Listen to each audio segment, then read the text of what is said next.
Malaking balita ngayon ang ilabas na warrant of arrest laban kay Pangulong Kuting Jr. ng Korte Suprema. Ang hakbang na ito ay nagdulot ng matinding tensyon sa Malacanang at sa buong bansa. Samantala si Vice Presidente Sara Duterte ay nakatakdang manguna sa mga aksyon hinggil sa posibleng pag-aresto kay Kuting na nagdulot naman ng pangamba at kabagsikan sa publiko. Ayon sa mga ulat, ang warrant of arrest ay may kinalaman sa mga kasong isinampal laban kay Kuting na may kinalaman sa umano'y pagnanakaw sa kaban ng bayan at hindi tamang paggamit ng kapangyarihan. Bagamat patuloy ang pagpapalabas ng mga pahayag ng Malacanang na nagsasagawa ng legal na hakbang, ang pagkakabasura ng kanilang apela at pag-aprobadong warrant ay nagdulot ng malaking kalituhan. Sa kabilang banda, si VP Sara ay inihayag na handa siyang manguna sa mga hakbang na kinakailangan upang matiyak ang implementasyon ng batas. Habang patuloy ang mga kaganapan, nagsusulong ng mga panawagan ng iba't ibang sektor ng lipunan para sa isang makatarungan at mabilis na proseso. Ang buong bansa ay nagmamasid at nagabang kung paano harapin ng administrasyon ang pagharap sa kasong ito. Habang ang mga pagsubok, ang sambayanan ay umaasa sa mawawagi ang katotohanan at katarungan sa lahat ng pagkakataon. At yun nga ang balitang ating pagkakatutukan. Ngunit bago ang lahat, siguraduhin mag-subscribe at i-hit ang notification bell para sa patuloy na pagtutok sa mga silap ng bagong balita sa tunay na boses ng masa.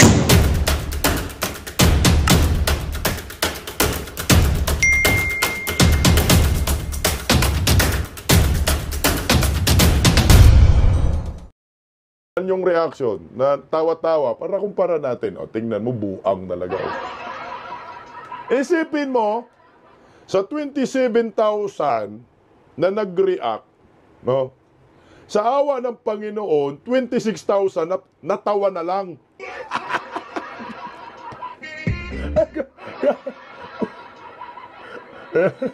Bawa natin kundi yan. Buang man yan. So pinagluloko nila sarili nila. May papuso-puso yung puso. Ibig sabihin, yan talaga, loyalista talaga, kapuso man. 294! Paano ka maniniwala sa survey ninyo? Dyan sa post na nga lang, 26,000? Grabing halakhak sa tawa. Yung nagkagusto, 1,000, putang ina, wala pa sa kalingkingan. 294. May nakasimangot pa.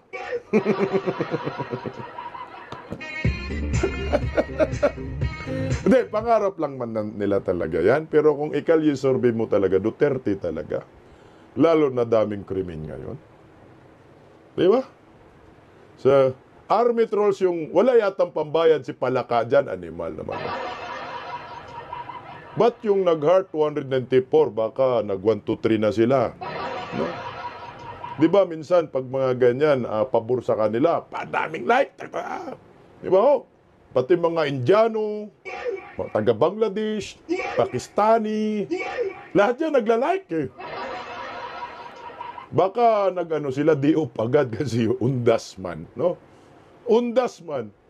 Pero ito 26,000 tapos sasabihin mo si Inday Sara bumaba yung approval at trust rating.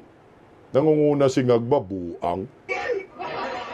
Sabi ni Ober yung 1,000 na like binayaran malamang. Ito ha. Pinasok ko yung loob din ni ni itong si Senyora. Pinasok ko yung loob ni Senyora, yung post ni Senyora, para malaman natin kung ano po talaga ang reaction. Isipin mo ha. Yan ha. Kasi doon sa sa post ng News 5, pabor kay Ngagba, 26,000 po, natawa na lang. So ibig sabihin, hindi naniniwala sa survey. Pero tingnan mo kay Senyora. Tingnan nyo ha. Yung post ni Senyora, may 6.8 million followers. Tingnan natin kunti na lumabas yung reaction. Tingnan mo yan. 307,000 plus yung reaction, walang nakasimangot, walang tumatawa. Ito yung tunay na survey. Sa comment section, pag tiningnan mo, pabor lahat. 307,000 yan, ha? 307,000. Ito yung tunay na survey. Dito pa lang masasabi mo, uy, dapat may magalit dyan. Kahit man nagtatawa ka, gaya yung post kanina sa News 5, tatawa ka kasi di ka naniniwala. Pero itong post ni Senyora, lahat ng reaction, 307,000, nagustuhan, like, heart po yan. Lahat, tsaka like. Walang tumatawa man yan, 307,000, mantakin mo. Yung comment section, tingnan mo yung comment section. Basta ako, kay Hungry Bus, ay Rosana, we love you, President Duterte. Hungry Bus PH, tingnan mo. Basta ako, alam ko sa puso't isipan ko, the safest years of our life happened between 2016 and early 2022. Puta, agree ako dyan. Agree ako dyan. Sobrang agree. Sabi ko nga sa inyo, pahinga tayo sa mga durugista yung panahon na yan. 6 na taon. May mga namatay during encounters, even sa malalaking bansa like USA, mas madami pa nga. Yes, tama yun. May mga inusinting nadamay at namatay din sa kasamaang palad at nakakalungkot din isipin. It's a fact. Pero if you will look at the bigger picture, mas marami ang nakikinabang na mga Pilipino. Mismo, 120 million man tayo tapos yung 12% lang namang galit.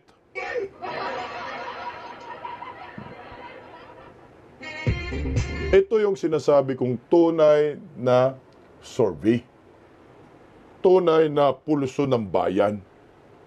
Tunay na nangyayari sa ating bansa at sentimiento ng maraming Pilipino. Hindi yung sentimento, tingnan nyo pa, hindi yung sentimento ng mga galit sa mga Duterte na nagmistulang mga drug protector. Senyora, we love you, PRRD, Duterte pa rin, Duterte. Saan natapang ni Senyora dito, no? Ano mo, 6.8 million yan followers Tingnan mo yung mga comment section guys. Ayan tingnan mo sa comment na yan. Duterte. Ako natuwa ako kasi hindi ito bumitaw.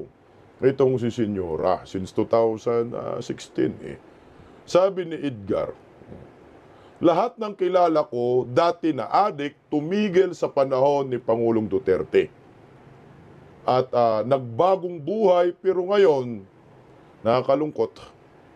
Nakakalungkot lang yung iba, bumalik na naman sa gawain.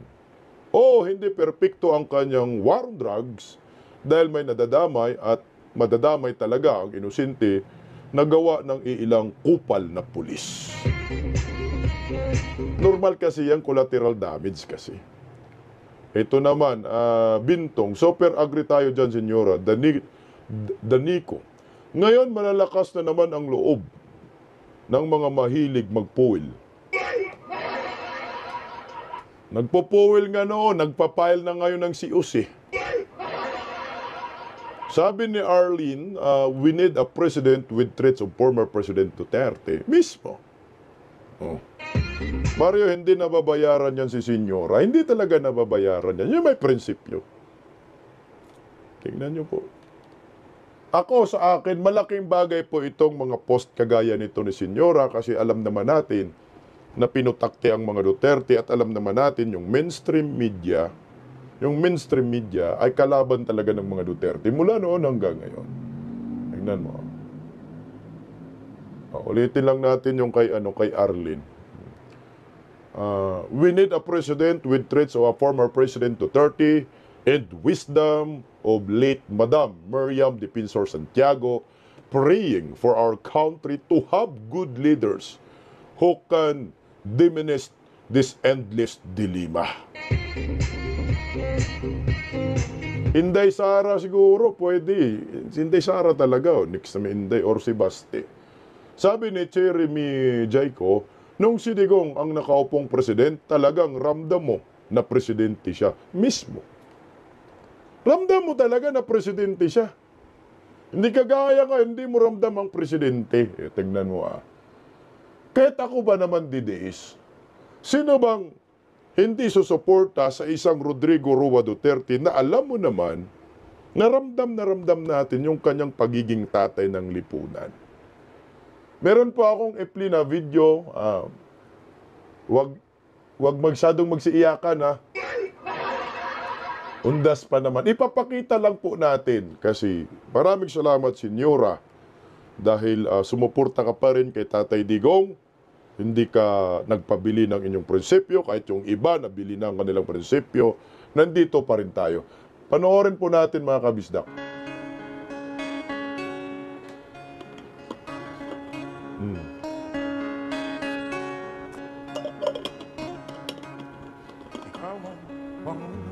Ito yung Pangulong ramdam natin. Para sa pagbabago. Ang Pangulong tunay na may malasakit. Sawa na bayan ko Na- sa manakal na trapo. Mabilis ang respondi sa bayan.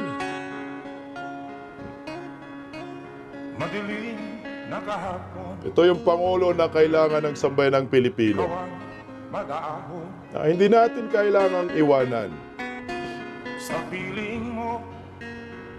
Di ko mawawala ang korupsyon. Walang pinipili kahit sino ka man sa katayuan.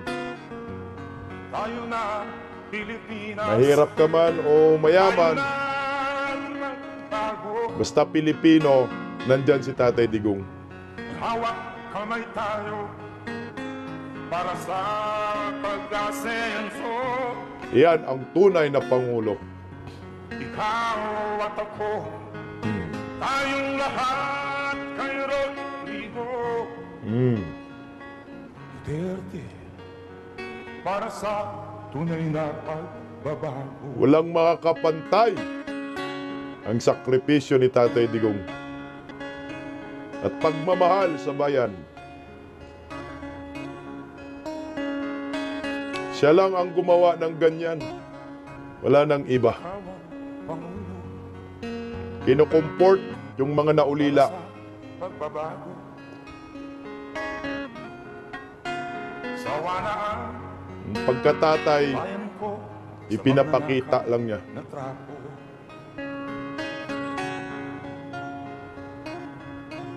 Madilim na kahapon, Ayan. ikaw ang mag-aahon Yung mga nangungulila, kinukomport. sa piling mo. Di ko mawawala ang korupsyon.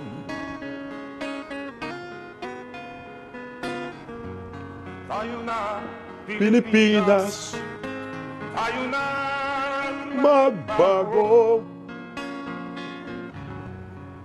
hawak kamay tayo para sa Pag-asenso. Ikaw at ako, tayong lahat kay Rodrigo Duterte para sa tunay na pagbabago.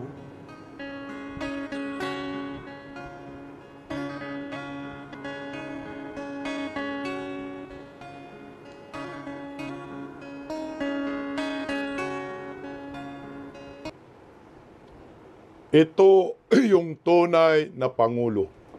Na tama yung sinasabi ng mga sa loob ng comment section ni Senyora na ramdam mo si Rodrigo Roa Duterte sa pagka-presidente ng Republika ng Pilipinas. Batangas po yan, maraming namatay. Hanggang ngayon, yung Pangulong nakaupo ngayon sa awa ng Panginoon, hindi nakaalala. Kaya nga sabi ko nga sa inyo, deserve ni Rodrigo Roa Duterte na suportahan at ipaglaban. Laban sa mga durugista. Laban sa mga sindikato. Laban sa mga oligarkiya na siya ang puntarya ngayon. Laban sa mga politikong galit sa kanya. Ito yung sinabi ko sa inyo. Si Tatay Digong hindi plastik. Si Tatay Digong ay tunay na matapang at malasakit at hindi yang kumakambyo. Talagang diretso yan, walang atrasan yan. At kailanman, hindi na binabawi yung mga sinasabi niya. Sabi ni Ani, humahalik talaga yan si Tatay Digong sa mga kabaong kahit noon mayor pa siya, proud na bawin niya. Sheila, si Tatay lang aking Pangulo hanggang ngayon. Mark Joseph Duterte pa rin kami forever. Sunny, walang makapantay kay PRRD, the best of all time, president sa bansang Pilipinas. Tatay Digong may puso, tunay na may malasakit at mahirap mabuhay ka po. Jerry Ayan, wala talagang makapantay kay PRRD maliwan kay BP Sara. Lay Aguilar, nakakayak ang pagmamahal at malasakit ni Tatay Digong kahit hindi na pres, pero still ang pagmamahal niya sa taong bayan. Stanley Manalo, tigasin ako bisdak pero di ko mapigilang tumulo ang luha ko. TC Ruiz, sa lahat ng kabutihan na ginawa ni PRRD ngayon, ginagawa lahat para mapasama siya. Tama mo? Bilis ng comment si Bria. Wala pa rin tatalo kay Tatay Digong, sabi ni Mario de la Cruz. Sheila Isman, sana bigyan ka pa tatay ng malakas na katawan at magpresidente ka ulit. Hindi na po pwede sa batas eh. Except na lang pag ribgob tayo. Sabi ni Eli, mahal ka po tatay ng karamihan, walang kupas po. Mera, tagus puso lahat ng nakikita namin sa Tatay Dig, you are my still president. Nilian, Duterte legacy. Ngagba, signal number 5 sa Batanes, nasa kasal. Yan ang Pangulong walang puso, si Ngagba. Tingnan mo.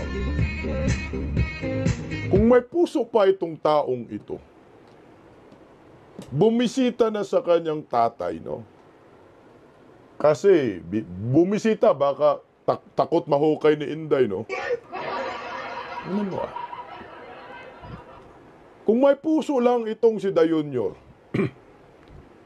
marami nga yung mga Marcos loyalist sigaw-sigaw dyan, BBM. Hindi man yan nilapitan. Pikat nyo, mga sumisigaw ng BBM. Wala ang puso niya sa inyo. Nasa mga oligarkiya, mga trapo lang kayo. Hello, Balerinistas. Yung mga Ngagba supporters, ang tingin ng mga Marcos sa inyo, mga trapo lang kayo. Wala kayong kwenta, puta, wala kayong bilang. Si Inday Sara nga, mga Duterte, pagkatapos magamit, tinapon lang na parang basahan eh. Lalo na kayo, mga wala kayo, mga trapo lang kayo sa tingin nila. Tingnan mo, bumisita na siya diyan sa libingan ng mga bayani. Bakit ayaw niyang pumunta doon sa Batangas na maraming namatay? Putang anesthesia naman yan, general. Manhead na manhead. Manhead na manhead. Itong si Ngagba. Ang presidenteng itong walang kaluluwa, animal. Puta, pulburon pa. Sibin mo, si Tatay Digong, hindi presidente na nga ho, alam naman niya may naulila dyan sa Batangas. Diniritso talaga niya. Gabi pa yan ha. Binigyan niya talaga ng oras kasi si Tatay Digong ang malasakit sa bayan nandyan. Pero ito, putang ina, magpulburo na lang siya. Ha? Sa isip-isip siguro niya, puta, magpulburo na ako. Anong gagawin ko doon? Si Duterte, mahalik sa kabaong. Ako, di ko kaya yan. Di naman talaga niya kaya, animal. Sige nga, umalik ka sa kabaong. Jesus, tatay nga niya. Hindi kayang halikan yung nicho dyan eh. Ibang tao pa kaya? Sabi nga ng tatay niya eh, anong alam mo sa buhay? Wala kang alam. Ang alam mo, panay ka lang parte-parte. Panay ka kaibigan, barkada ka lang, puro inuman. Wala kang alam. Si senyor na sabi walang alam, di ba? Buwang. Magandang balita ang hatid namin sa inyo ngayong araw. Sa pagtatapos ng aming balitaan, nagbigay kami ng mga mahalagang impormasyon. Maraming salamat sa pagtutok at pagsuporta sa aming programa. Huwag kalimutang manatili sa mga susunod na araw para sa mga bagong balita at mga kwento na dapat nating abangan. Mula sa Boses ng Masa, magandang araw Pilipinas!